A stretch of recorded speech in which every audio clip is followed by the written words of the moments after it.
আসসালামু আলাইকুম। আমি মোহাম্মদ রেজাউল করিম ওরফে এসকে রেজা।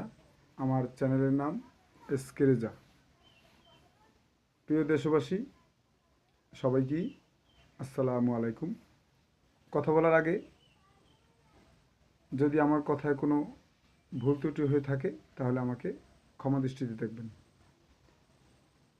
আশা করি দেশ ও দেশের বাইরে যারা আমার এই কথাগুলো শুনবেন, যদি ভালো লাগে, এই কথাগুলো যদি আপনাদের মনে গাঁথে যে ভালো লাগে যে এই রেজাউল করিম যে কথাগুলো বলছে, আসলে কথাগুলা সবাই বলে না, সবাই সাহস করে কথাগুলো বলতেও পারে না। আমার কিছু কিছু জিনিস বিবেকে বাঁধে দেখা আমি আজকে আপনাদের সামনে কিছু কথা বলবো। যদি এই আপনার ছোট ভাইয়ের বা যদি সন্তান হিসাবে দেখেন, যদি এই সন্তানটার কথাটা ভালো লাগছে, তাহলে অবশ্যই বিত্তমান ব্যক্তি যারা আছে, বাংলাদেশে বিত্তমান ব্যক্তি যারা আছে, যাদের কারণে কিছু কিছু বাংলাদেশে অঘটন ঘটতেছে, আমি তাদেরকে দৃষ্টি আকর্ষণ করে বলতেছি, আপনারা এখনও সতর্ক হন।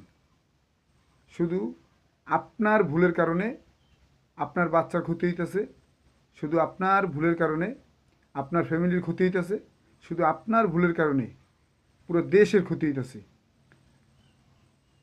আপনার নিজের বিবেকের কাছে প্রশ্ন করে দেখুন, আপনি যে কাজ করতেছেন, কাজগুলো আসলে সঠিক করতেছেন কিনা।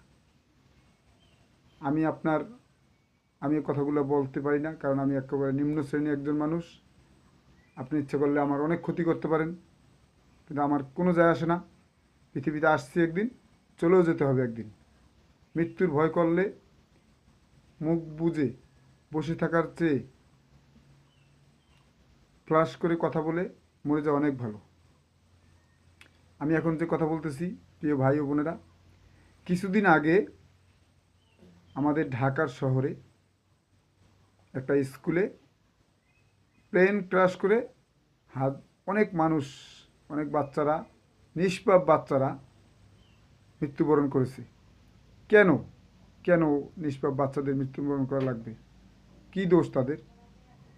আমি বলবো সেই সব গার্জিয়ানদের যারা বাজেট করে রাখেন, আমার শিশুর জন্য আমি 1 লাখ 2 লাখ 3 লাখ টাকা মাসে খরচ করে তাদেরকে অনেক উপরে পড়াবো,